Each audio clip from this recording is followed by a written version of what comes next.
ನನಗೂ ಹಾಗೆ ಸುವರ್ಣ. ಆದರೆ ಏನು ಮಾಡಲಿ, ಬಹಿಷ್ಕಾರ ಎಂಬ ಬಂಧನ ಸುಳಿಯಲ್ಲಿ ಬಿದ್ದು ನಾವು ಏನು ಮಾಡಲಾಗದ ಸ್ಥಿತಿಯಲ್ಲಿದ್ದೇವಲ್ಲ ನಾವು. ಹಾಗಾದ್ರೆ ನಮ್ಮ ಮನೆಯಲ್ಲಿ ಅಷ್ಟೊಂದು ದುಡ್ಡು ಅದು ಹೇಗೆ ಸ್ವಾಮಿ? ನಾನು ಇಲ್ಲದ ಸಮಯದಲ್ಲಿ ಯಾರಾದರೂ ಅಪರಿಚಿತರು ಬಂದು ಹೋಗಿದ್ದಾರೆ ಸುವರ್ಣ? ಇಲ್ಲ ಬಿಡಿ, ನಾನು ಮನೆಯಲ್ಲಿದ್ದಾಗಂತೂ ಖಂಡಿತವಾಗೂ ಯಾರು ಬೇಕಿಲ್ಲ. ಹಾಗಾದರೆ ಇದರಲ್ಲಿ ಆ ಮನೆ ಹಾಳಿ ಚಂದ್ರಿಕಾಳ ಕೈವಾಡ ಇರಬಹುದೇ? ಇರಬಹುದು ನೋಡಿ. ಆಗಾಗ ತಾನೊಬ್ಬಳೇ ಅಲ್ಲಿ ಇಲ್ಲಿ ಹೋಗ್ತೀನಿ ಅಂತ ಹೋಗಿ ಬರ್ತಾ ಇದ್ದೆ. ನೀನು ಹೇಳುವ ಮಾತು ಸತ್ಯವೇ ಸುವರ್ಣ? ನಾನು ಯಾಕೆ ಸುಳ್ಳು ಹೇಳಿ, ಸತ್ಯವಾಗ್ಲು. ಸುವರ್ಣ, ಆ ಕಂತ್ರಿ ಹೆಣ್ಣಿನ ಕೈ ಕೆಳಗವಿದಾಗಿದ್ದರೆ ತಂದೆ ಮಗನಿಗಿನ್ನ ಉಳಿಗಾಲವಿಲ್ಲ ಈ ಪರಮದೇವರ ಕೈಯಲ್ಲಿ. ಹೇಗಾದ್ರೂ ಮಾಡಿ ಆ ದುಡ್ಡಿನ ರಹಸ್ಯವನ್ನ ದಯವಿಟ್ಟು ಕಂಡು ಹಿಡಿದು ಸ್ವಾಮಿ. ಪತ್ತೆ ಹಚ್ಚುತ್ತೇನೆ ಸುವರ್ಣ, ಪತ್ತೆ ಹಚ್ಚದೆ ಬಿಡಲಾರೆ. ಅದರ ಮೂಲವನ್ನು ಪತ್ತೆ ಹಚ್ಚಿ ಅದಕ್ಕೆ ಕಾರಣದ ಆರೋಗ್ಯಗಳನ್ನು ಅದೇ ದುಡ್ಡಿನಲ್ಲಿ ಸುಟ್ಟು ಹಾಕದೆ ಬಿಡುವ ನಾಡಿ ಪರಮಶಿವ. ಆ ರಾಜವರ್ಧನ ಬಲಗೈ ಬಂಟವನ್ನು ಹಿಡಿದು ದಂಡಿಸಿದಾಗಲೇ ಸತ್ಯ ತನ್ನಷ್ಟಕ್ಕೆ ತಾನೇ ಬಯಲಾಗುತ್ತದೆ. ಆಯ್ತು ಸ್ವಾಮಿ, ಹೋಗ್ಬನ್ನಿ. ಹಾ ಸುವರ್ಣ, ನಾನಿನ್ನು ಹೊರಡದೆ. ಆಯ್ತು, ಹೋಗ್ಬನ್ನಿ.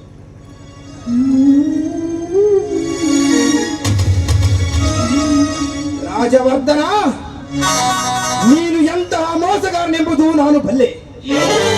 ನಿನ್ನ ನಾಟಕವನ್ನು ಚೆನ್ನಾಗಿ ಹರಿತಿರುವೆ. ದೊಡ್ಡ ಕಾಲದ ಕಡೆಯನ್ನು ಹೊರಿ ಇತಿಹಾಸವನ್ನೇ ಬರೆಯುವ ಈ ಪರಮಶಿವನಿಗೆ ನಿನ್ನ ತಳ ಗುಣ ಚೆನ್ನಾಗೇ ಗೊತ್ತಿದೆ.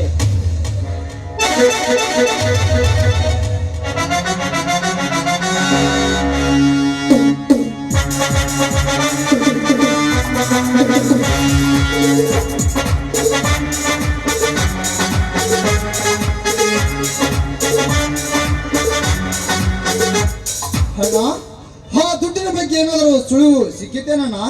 ಇಲ್ಲ ಸಹೋದರ, ನಾನು ಅದೇ ಪ್ರಯತ್ನದಲ್ಲಿ ನಾನಿರುವೆ. ನಿನ್ನ ಹೆಂಡತಿಯಲ್ಲಿ ವಿಚಾರಿಸಿ ನೋಡಿದೀಯಾ? ಆ ಮನೆಯಲ್ಲಿ ಮೂರ್ಖ ಹೆಣ್ಣು ಮನೆಯಲ್ಲಿ ಇಲ್ಲವಣ್ಣ? ನನಗೇಕೋ ಅನುಮಾನ. ಹೇಳದೆ ಕೇಳದೆ ಮನೆಯಿಂದ ಆಚೆ ಹೋಗಿ ಬರುವ ಅವಳ ಕೈವಾಡ ಇರುವುದು ಸತ್ಯ. ನನಗೆ ಹಾಗೆ ಅನಿಸ್ತಿದೆ ಅಣ್ಣ. ತಂದೆ ಮಗಳು ಮಾಡಿ ಸೇರಿಕೊಂಡು ಕುತಂತ್ರ ಆಟ ಆಡ್ತಿರುವ ಅನುಮಾನ ಬಲವಾಗಿದೆ. ಅದು ಸತ್ಯವೇ ಆದರೆ ರಾಜವರ್ಧನ ಜೊತೆಗೆ ಅವರ ದಾಂಡಿಗರು ಮತ್ತೊಮ್ಮೆ ತಾಯಿ ಗರ್ಭದಲ್ಲಿ ಬಚ್ಚಿಟ್ಟುಕೊಂಡರು ಸರಿ. ಹೊತ್ತುವರೆಗೆ ಎಳೆದು ತಂದು ಅವರ ಉಂಡವರ ಚಂಡಾಡಿ ಅವರ ರಕ್ತದಿಂದಲೇ ನನ್ನ ಅಣ್ಣನ ಪಾದ ತೊಳೆದು ಈ ಭೂದೇವಿಗೆ ಅವರ ಮಾಂಸ ಹಾಕಿಬಿಡುವೆ. ಅಲ್ಲಿವರೆಗೂ ಈ ನಿನ್ನ ತಮ್ಮನಿಗೆ ನೆಮ್ಮದಿಲ್ಲವಣ್ಣ, ನೆಮ್ಮದಿಲ್ಲ.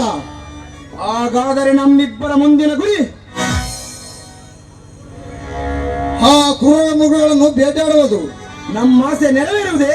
ಅಣ್ಣ, ಉದಯಿಸುವ ಸೂರ್ಯನ ಮೇಲಾಣೆ, ಬೀಸುವ ಗಾಳಿ ಮೇಲಾಣೆ, ಸತ್ತು ಸ್ವರ್ಗದಲ್ಲಿರುವ ನನ್ನ ತಂದೆ ತಾಯಿ ಹತ್ತಿಗೆ ಗೋರಿನ ಮೇಲಾಣೆ ಹೇಳುವೆ. ನಾಳೆ ಸೂರ್ಯಾಸ್ತ ಆಗದ್ರೊಳಗೆ ಸೈನ್ಯನನ್ನು ಕೊಲ್ಲದೆ ಬಿಡಲಾರನೆಂದು ಅರ್ಜುನ ಹೇಗೆ ಶಪಥ ಮಾಡಿದನೋ ಅದೇ ರೀತಿ ಈ ಗಂಡುಗಲ ವೀರ ಗತ ಕೇಸರಿ ನಿನ್ನ ತಮ್ಮ ನಾಳೆ ಸೂರ್ಯಾಸ್ತ ಆಗದ್ರೊಳಗೆ ಆ ಬಂಡರುಂಡವ ಚಂಡಾಡ ಬಿಟ್ಟರೆ ನನ್ನ ಹೆಸರು ಗತ ಕೇಸರಿನಲ್ಲಣ್ಣ.